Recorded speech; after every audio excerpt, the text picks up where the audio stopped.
Welcome to True Echo, the channel where powerful true-to-life stories meet shocking twists and unforgettable triumphs. In today's episode, we uncover what happened when a young black tech CEO boarded a flight to San Francisco, only to find her first-class seat stolen by a white businessman who had no idea who she was. But what followed would ground the plane, launch an FBI investigation, and expose one of the biggest corporate smear campaigns in tech history. This story will challenge everything you think you know about power, justice, and forgiveness. Let's begin. The soft hum of the Detroit airport filled the air as Kayla Brooks adjusted the strap of her sleek backpack. Her black hoodie, unbranded and low-key, contrasted sharply with the elegance of her surroundings. Few would suspect that behind her almond-shaped eyes and solemn composure stood the world's youngest black tech CEO, and founder of Dreamscape, the AI-powered education platform changing lives across the globe. She was only 11. Her father, Sean Brooks, a former systems engineer turned business strategist, walked quietly beside her. Though tall and commanding, he kept a low profile, letting Kayla take the lead as she always preferred. This trip to San Francisco wasn't just another investor meeting, it was the most important pitch of her life. Sun Capital Ventures was interested in funding Dreamscape's next phase, a global expansion that could bring educational tools to millions more underserved children. Kayla gripped her boarding pass tightly, eyes scanning for gate A7.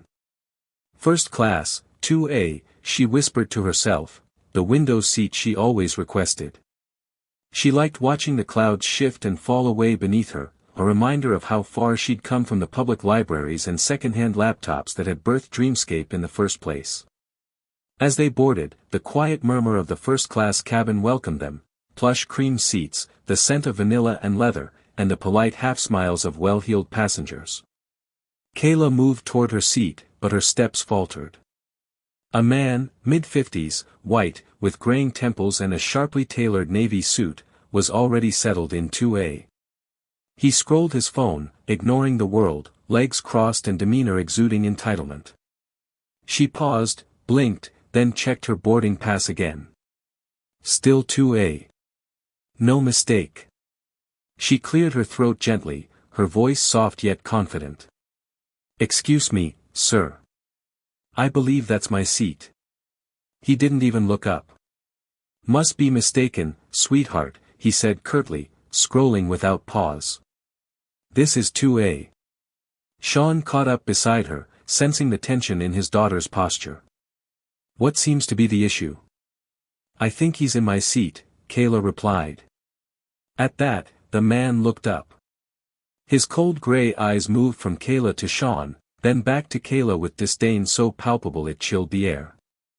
This is first class, he said slowly, like he was explaining rocket science to a child.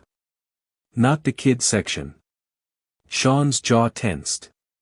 He stepped forward, voice cool and deliberate. My daughter has a confirmed ticket. Seat 2A.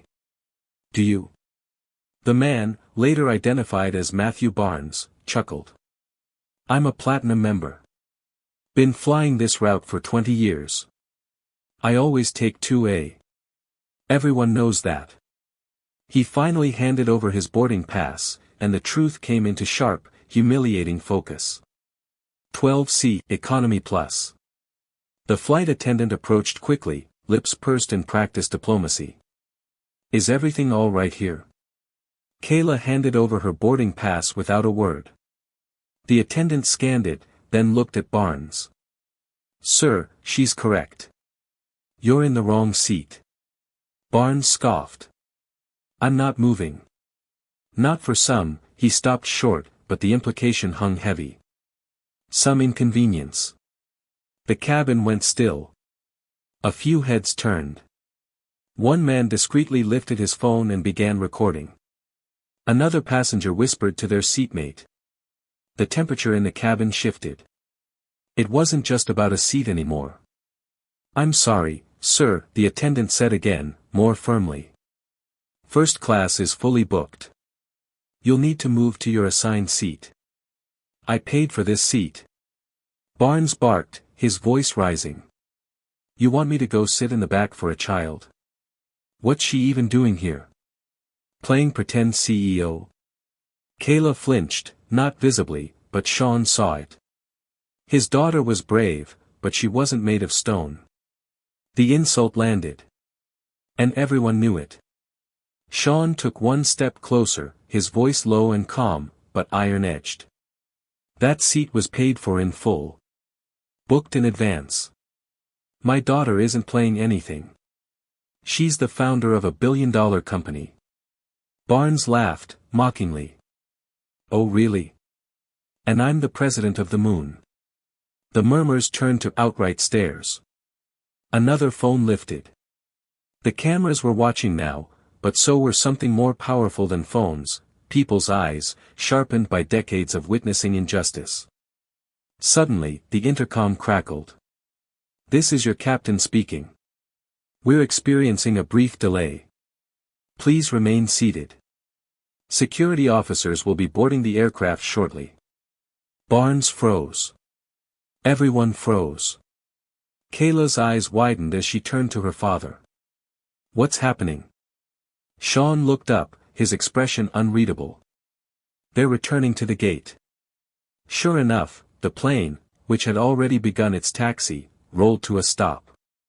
The cabin lights flickered brighter, and the air shifted with anxious energy. The entire first-class cabin now pulsed with confusion, judgment, and a rising sense of something much bigger than a simple dispute. Kayla gripped her backpack, heart pounding. Barnes sneered, "You're causing this. You and your little scam." Sean clenched his jaw. He was done being calm. This is your doing. Your ignorance. Your entitlement.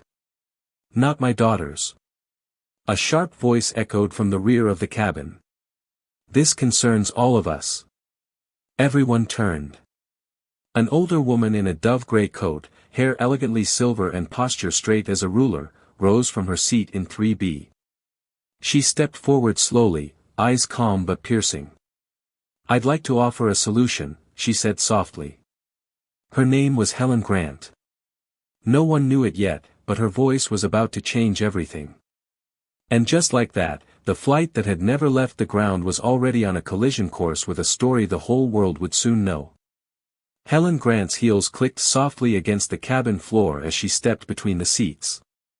Though her voice had been gentle, the authority behind it was undeniable, the kind of calm power that turned heads and stilled chaos.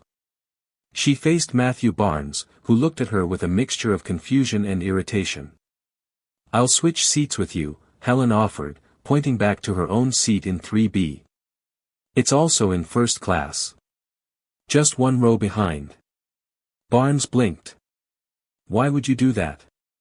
"Because this tension affects all of us," she said evenly. "We're on the same flight, Mr. Barnes. And I believe everyone on board deserves to be treated with fairness, especially someone who earned her place here." His jaw tightened. He scanned the cabin, seeing the judgment in the eyes of the other passengers, disapproval, quiet indignation, a few smirks. This wasn't going the way he'd imagined. "This isn't your business," he said, voice lowering into a growl. Helen didn't flinch. "It became my business the moment I saw how you looked at that child. The moment I saw you refuse to move, even when the facts were laid out. The moment your pride decided it was above truth."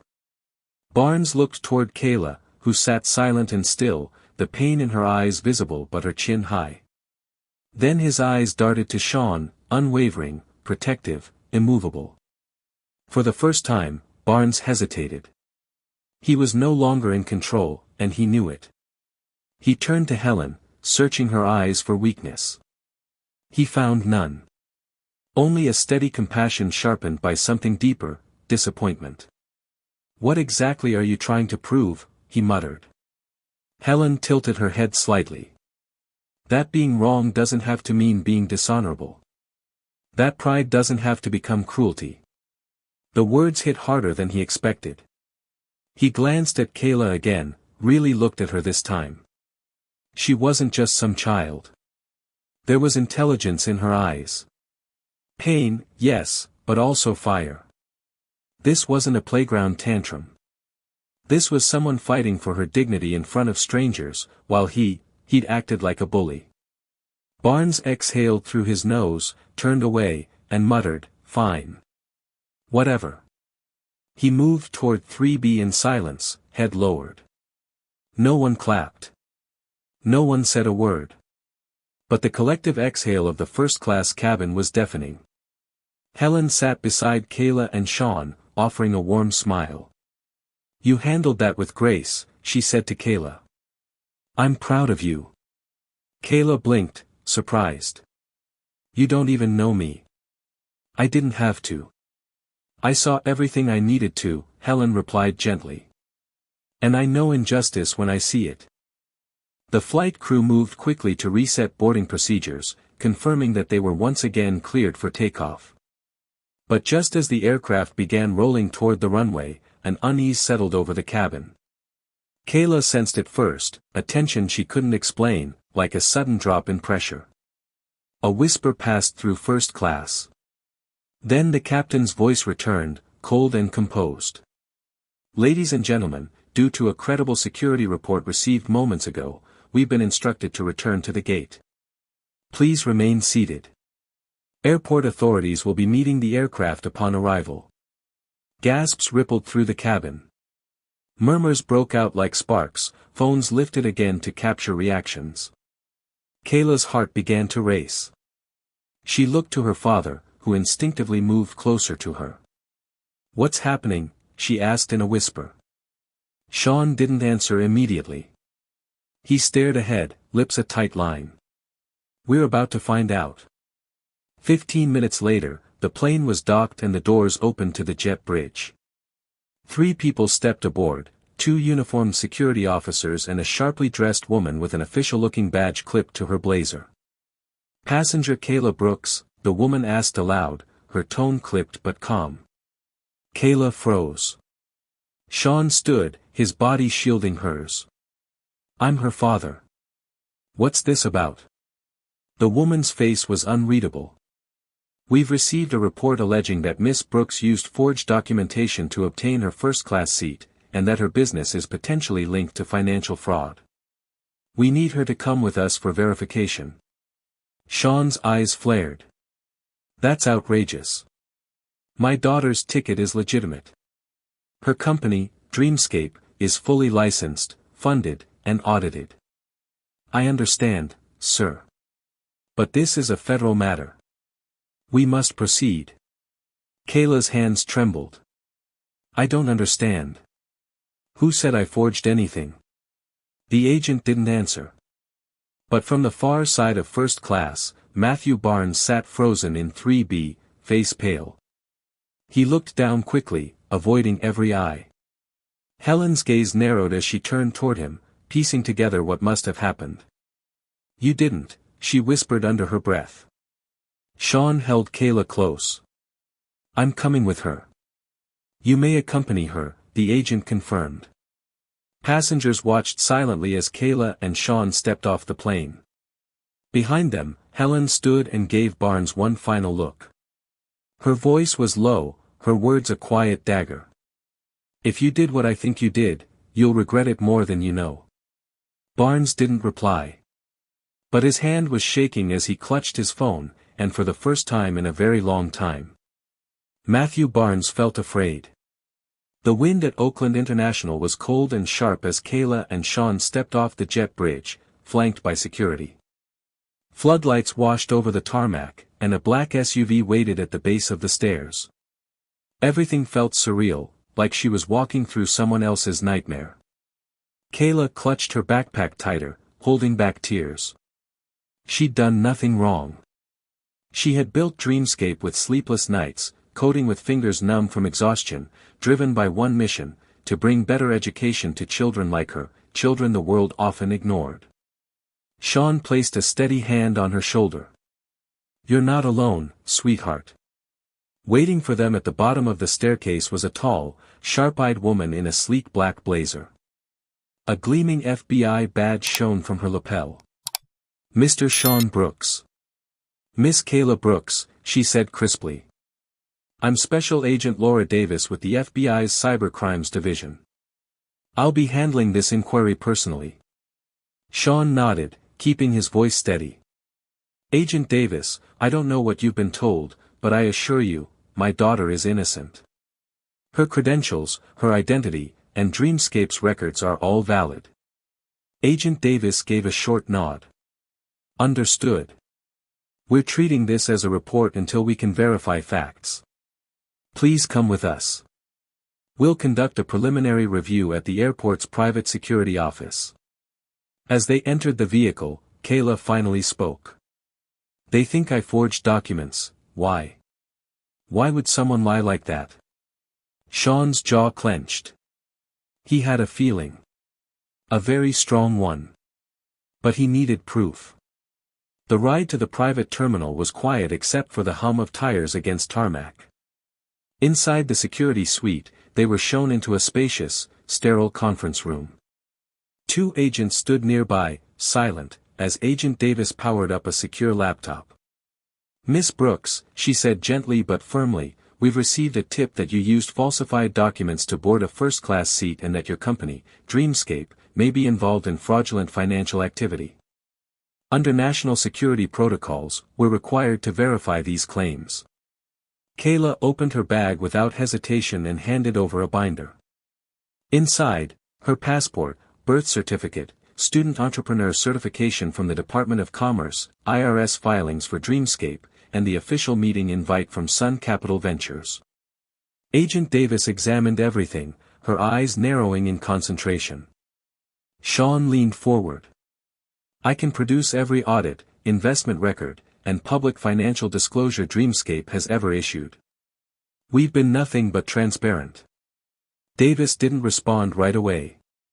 She was already forming doubts about the tip. The documents in front of her were flawless. Too flawless to be fake. A soft knock interrupted the silence. The door swung open, and in walked Rachel Kim. Tall, composed, and radiating urgency, Kayla's longtime legal counsel set her briefcase down and nodded at Agent Davis. I'm Rachel Kim, counsel for the Brooks family. I believe I can shed light on this situation.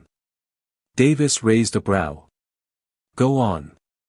Rachel pulled out a thick folder and opened it to the first page, an email header. This, she said, sliding it over, is an internal message from a company called Next Gen Systems, a subsidiary of Global Tech Incorporated. It outlines a strategy to discredit Kayla Brooks and Dreamscape through a false security report. Agent Davis's expression didn't shift, but the air changed instantly. Rachel continued, flipping through the evidence. 3 months ago, Global Tech approached Kayla with a buyout offer, a pitiful amount given Dreamscape's valuation. When she refused, their senior board labeled her a threat to market stability and initiated a targeted disruption plan. Davis scanned the documents, charts, redacted reports, highlighted threads of communications with names that sent chills down any federal spine. The man who filed the report against her today, Rachel said, voice steady, is Matthew Barnes. He's not just a disgruntled passenger. He's a senior director at Next Gen Systems. Kayla's head turned sharply. That man? The one who stole my seat? Rachel nodded grimly. He was planted there. They tracked your itinerary and waited for a moment when a public disturbance could be weaponized. Then they struck. For a long moment, no one spoke. Then Agent Davis closed the file. This is serious, she said. Very serious. And if what you're saying is true, we're not just looking at a false report. We're looking at corporate sabotage, securities fraud, and a possible RICO case. Sean narrowed his eyes. Then we ask that you trace the report source and open a full investigation immediately. Agent Davis nodded. We will. I promise you, the FBI takes this very seriously. Kayla's breath shook, but she found her voice. This isn't just about me, is it? Rachel looked at her gently. No. They've done this before, to other young founders, especially women of color. But this time, they made a mistake. They picked the wrong girl. Agent Davis stood, slipping the file into her briefcase and pulling out her phone. "I'll alert the San Francisco field office. We'll be moving fast on this." As the agents left the room, Rachel turned to Kayla and Sean. "We have what we need to bring them down. But it's going to get louder before it gets better." Sean smiled tightly. "We're ready."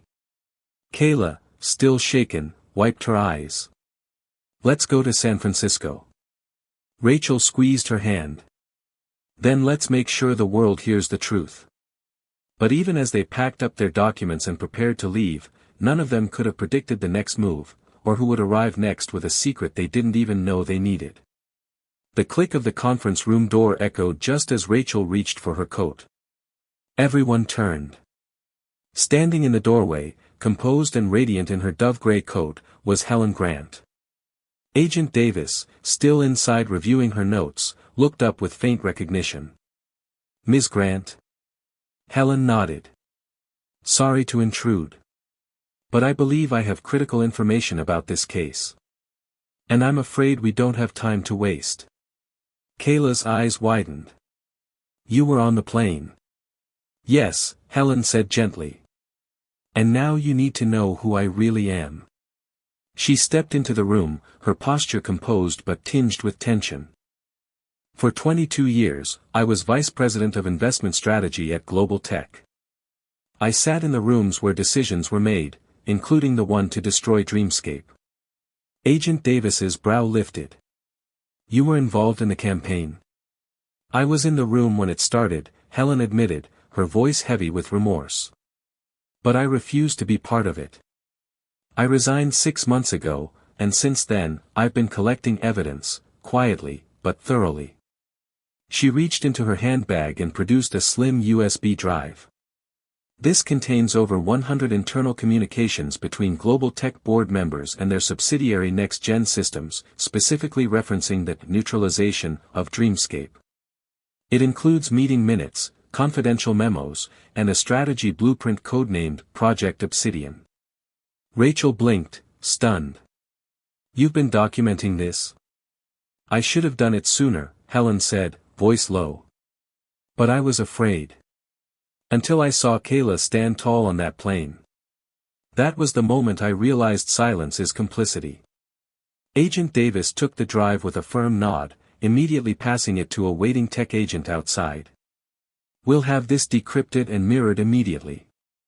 Sean turned to Helen. "Why now? Why risk your safety to help us?" Helen's eyes met Kayla's. "Because she's the future. And because I helped build a system that tried to erase voices like hers. That's not something I want to die with." Kayla stood speechless for a beat before whispering, "Thank you." Helen smiled faintly. "Don't thank me yet. This fight is just beginning." Agent Davis nodded solemnly. "With this drive and Ms. Kim's documentation, we have probable cause to initiate a full-scale investigation against Global Tech and next-gen systems. I'll coordinate immediately with our San Francisco division." She turned toward Helen. "Will you testify under oath?" Helen nodded without hesitation. "Absolutely." Kayla sat down slowly, the weight of everything hitting her all at once. A moment ago, she had been a suspect. Now, she was the key to bringing down a corporate Goliath. Rachel placed a steadying hand on her shoulder. "We have enough to go public, Kayla. But it's going to make headlines." "I don't care," Kayla whispered. "Let it make headlines." Sean crossed his arms, his voice calm but strong. "The world should know what they tried to do to an 11-year-old black girl who built something beautiful." Helen stepped forward and knelt beside Kayla. "I used to believe the system was too big to fight.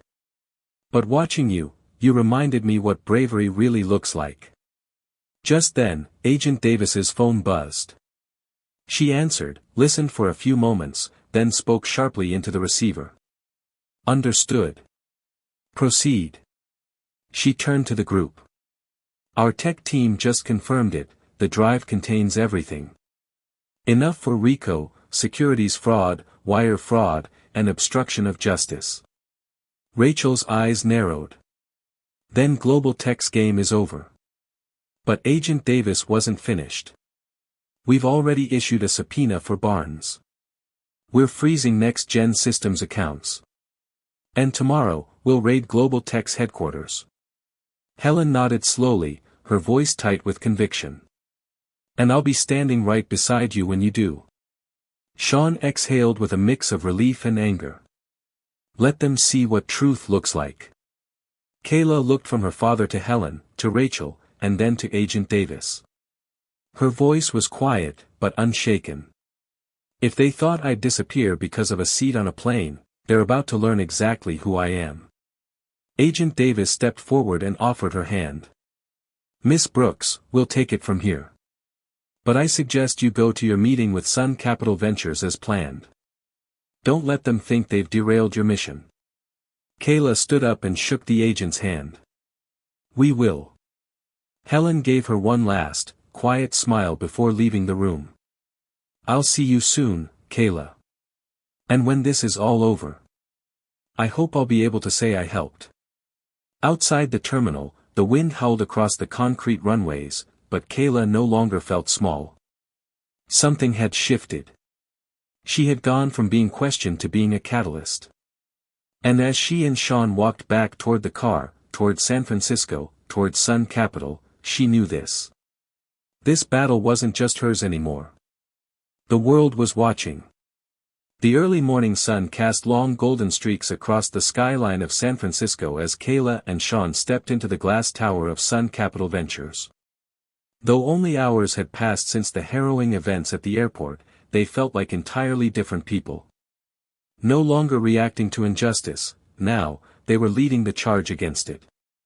Inside the sleek, marble-lined lobby, everything gleamed, polished steel fixtures, cascading indoor fountains, and a wall of digital screens showcasing Sun Capital's portfolio. But Kayla barely noticed. Her thoughts were focused on one thing, the meeting that could define Dreamscape's future. A receptionist greeted them politely and ushered them into the main boardroom on the 39th floor. The long mahogany table was already half filled. At the far end sat the board, 12 of the most influential venture capitalists in the world, including tech veterans, market analysts, and philanthropic investors. Sean gave her a final nod of encouragement. You've got this. Kayla adjusted the microphone, looked up at the watchful eyes before her, and smiled, not nervously, but with purpose. Good morning, she began. My name is Kayla Brooks. I'm the founder and CEO of Dreamscape. She clicked the remote, and the screen behind her lit up. A 90-second sizzle reel played, scenes from African classrooms where kids clutched tablets for the first time, American high schools where dropout rates had fallen since Dreamscape's adoption, and rural Indian villages where satellite-backed Dreamscape hubs had emerged like beacons of hope. When it ended, there was a brief pause. Then David Harrington, the board chairman, leaned forward. Miss Brooks, there's no denying your company's early impact. But I need to be frank. The media has picked up stories of a federal inquiry involving your flight yesterday. Are we looking at potential instability? Kayla answered without missing a beat. Sir, what happened yesterday wasn't a reflection of Dreamscape's instability, it was a reflection of how deeply our success threatens powerful companies unwilling to compete fairly. Gasps rippled through the room. She continued, her voice rising with quiet intensity. The security report filed against me was not only false, it was weaponized by Global Tech Incorporated and their subsidiary, Next Gen Systems, in an attempt to discredit Dreamscape after we refused their lowball acquisition offer. She paused, then added calmly, the FBI is now investigating them for corporate sabotage, securities fraud, and discrimination. Silence fell over the room, broken only by a few incredulous whispers. Margaret Foster, the sternest face on the board and known for her skepticism, raised an eyebrow. You're claiming they framed you? I'm stating a fact, Kayla said. We've submitted hard evidence, including internal emails and first-hand testimony, to the FBI. They've already frozen several of Next Gen's assets. Sean slid a folder toward the board members. Inside were copies of Rachel Kim's report, Helen Grant's affidavit, and statements from the FBI confirming an ongoing investigation. Jason Reynolds, a younger investor with a background in AI, flipped through the file and exhaled sharply. "Well, that changes everything." Kayla nodded. "Yes. But I didn't come here to talk about sabotage. I came here to talk about solutions." She tapped her remote again. Charts appeared, Dreamscape's growth metrics, retention rates, student performance improvements across various regions. Her voice was calm, measured, confident. "In just 2 years, we've reached over 2 million students in 11 countries. We've translated our platform into 15 languages. Our adaptive learning AI improves retention by 40%, and we've cut content delivery costs by 70%. She looked up at them, eyes clear and steady. "We're not just building a company. We're building a future where education doesn't depend on zip codes or skin color." Jason leaned forward, impressed. "How scalable is your platform for multilingual, region-specific content?" "We use modular design and machine learning to auto-adapt lessons based on language, education level, and cultural context," Kayla replied. "And with the funding from Sun Capital, we can launch in 27 new markets within 18 months. David Harrington leaned back in his chair, rubbing his chin. "You present with more clarity than most founders twice your age. Still, why now? Why is Dreamscape the right company to back in a saturated market?" Kayla smiled slightly, knowing the question was coming. "Because the market isn't saturated, it's fractured. Everyone's building education tools for the privileged. Dreamscape is for everyone else." There was a moment of quiet. Then Margaret spoke, softer than expected. "And what happens if they try to smear you again? Or go after your company in some other way?" Kayla paused. Then, with quiet power, she replied, "They already tried. And we're still here."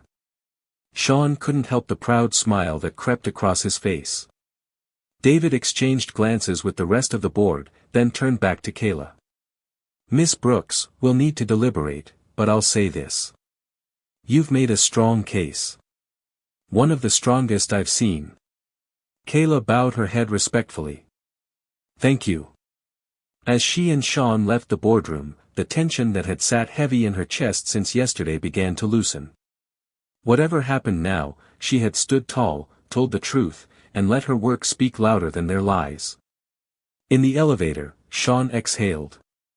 "No matter what they decide. I'm proud of you." Kayla looked up at him with calm fire in her voice. "They'll say yes. Because we're not just the future of tech, we're the future of justice, too." Far across town, Matthew Barnes sat alone in a sterile conference room at the FBI's San Francisco field office. Sweat beaded on his brow. He had just signed a cooperation agreement. He was about to confess everything. And for the first time in his life, he hoped his words might actually make something right. The following morning, the tension in the air inside Global Tech's headquarters was suffocating.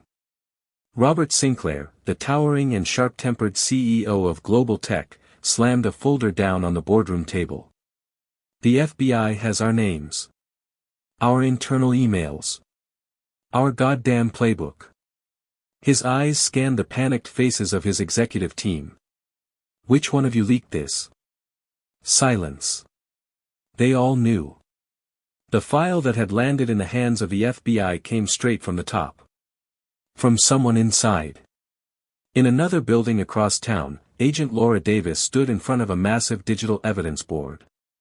Red string connected photos of Global Tech's board members to subsidiary companies, shell entities, and records of backdoor meetings, including surveillance footage of Matthew Barnes walking into a supposedly sealed office 2 weeks before Kayla's flight. Davis turned to her team. "We've secured enough for a RICO indictment. Today, Global Tech comes down." The room of agents erupted into motion. Dozens of FBI field teams mobilized with precision, fanning out toward the corporate towers and gated residences of Global Tech executives across San Francisco.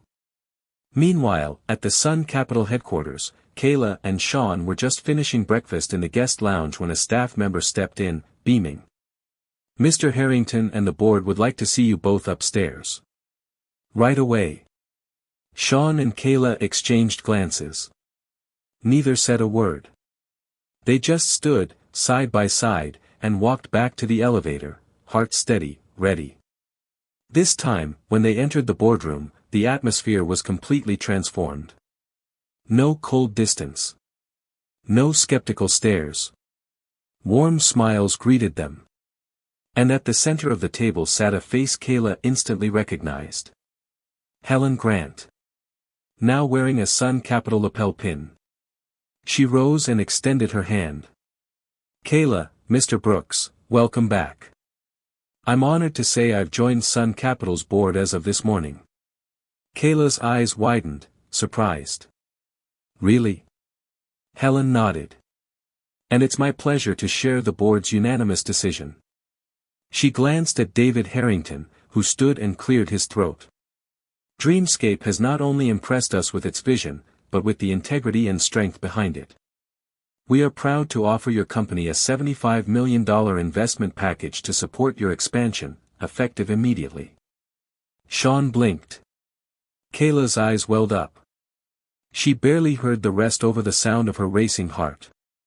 Jason Reynolds added, "In addition, Sun Capital will provide legal and cybersecurity resources to defend Dreamscape from any further corporate sabotage."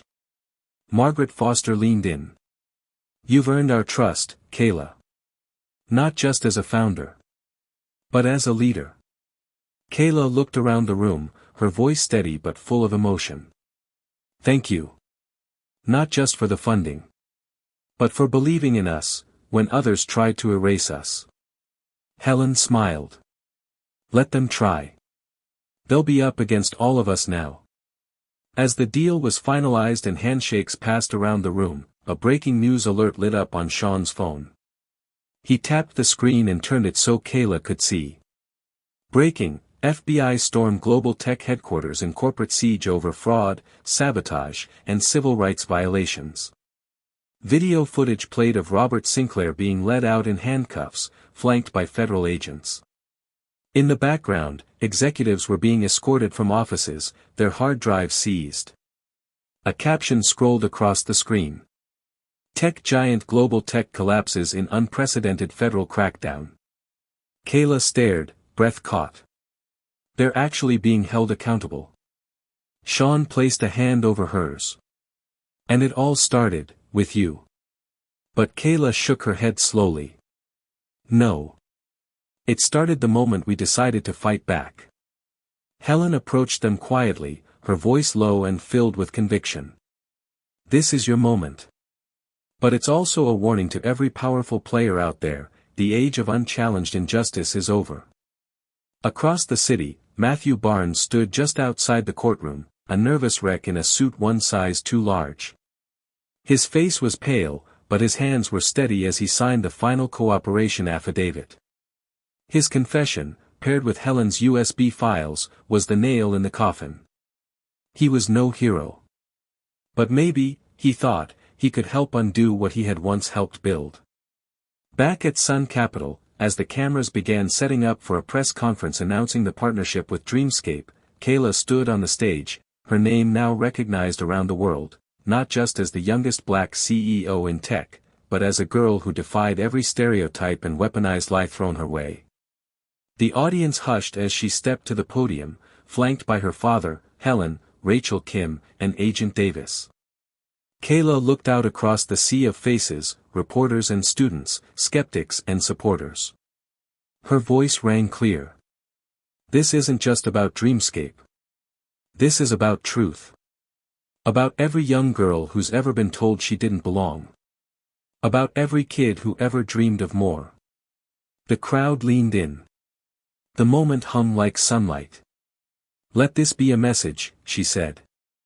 "We're not going anywhere. And the world is just going to have to get used to it." Applause erupted, cameras flashed, and as the room shook with ovation, Kayla knew, this was no longer about a seat on a plane. It was about a seat at the table. Weeks later, the headlines still hadn't faded. Dreamscape CEO Kayla Brooks declares era of accountability in tech. Young black founder takes down corporate titan. Helen Grant, the whistleblower who changed everything. But for Kayla, the attention wasn't the reward. The real win was standing in front of over 3,000 students at the Detroit Community Innovation Center, where Dreamscape's global learning initiative was about to launch. The stage was vast, draped with international flags.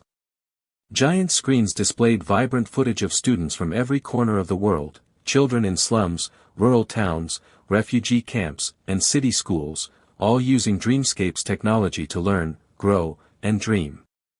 This was it. This was the future she'd always envisioned. Her father stood just behind the curtain, pride etched into every line of his face. Rachel Kim and Helen Grant sat in the front row. Special Agent Laura Davis, off-duty but invited as a guest of honor, sat beside them. Matthew Barnes was there, too, quietly, at the far end of the room, not as a villain, but as a man humbled and seeking redemption. He had submitted every last document he possessed, and continued to work with the FBI to testify against Global Tech's surviving board. When Kayla took the stage, the audience erupted. Students cheered. Teachers stood. Cameras flashed. But she waited until it was quiet. Until every eye was focused. Until her voice, soft, young, but stronger than steel, could be heard in its purest form. "Good evening," she said. "I'm Kayla Brooks. And today is not about me. It's about all of you." She paused, gazing out at the sea of young faces. 2 months ago, I was told, without words, but with actions, that I didn't belong in a first-class seat. That I didn't belong in boardrooms. That I didn't belong in tech. And not because I lacked skill, intelligence, or vision. Her eyes lingered on a little girl in the second row. But because I was young. Because I was black. And because I was female. A hush fell. You could hear hearts break. Then heal. "But I am here," Kayla continued, her voice growing. "And Dreamscape is here. Because none of those labels define us." She looked toward her father, then Helen. "What defines us is the courage to stand, even when we're told to sit. To speak, even when we're told to be quiet. To build, even when powerful people try to tear us down." Murmurs of affirmation rippled through the room. One teacher near the back wiped a tear from her cheek. "I was accused of fraud. I was escorted off a plane. I was investigated by the FBI. All because one man thought I didn't deserve my seat. But what he didn't know is that my seat wasn't just a place to sit, it was a symbol of how far we've come. And how far we still have to go." She glanced at Matthew Barnes. Their eyes met briefly. He didn't smile. He didn't cry. He only nodded, a silent acknowledgement of the truth she now owned. Kayla stepped forward. "So I want to say something to every girl watching. Every child. Every student who's been laughed at, doubted, dismissed." She raised her chin. "You belong. You are enough. And when someone tries to steal your seat, take a deep breath, hold your ground, and remember, if they can't see your worth, show them the world can." The crowd erupted. Thunderous applause. A standing ovation. Journalists scribbled furiously. Flashbulbs popped. But Kayla didn't bask in it. She simply smiled, took one small step back from the podium, and whispered to herself, "This is only the beginning." Later that night, back at their hotel, Sean and Kayla sat on the rooftop patio, watching the skyline shimmer. Below them, news tickers on buildings flashed the story again and again. Kayla leaned against her father's shoulder.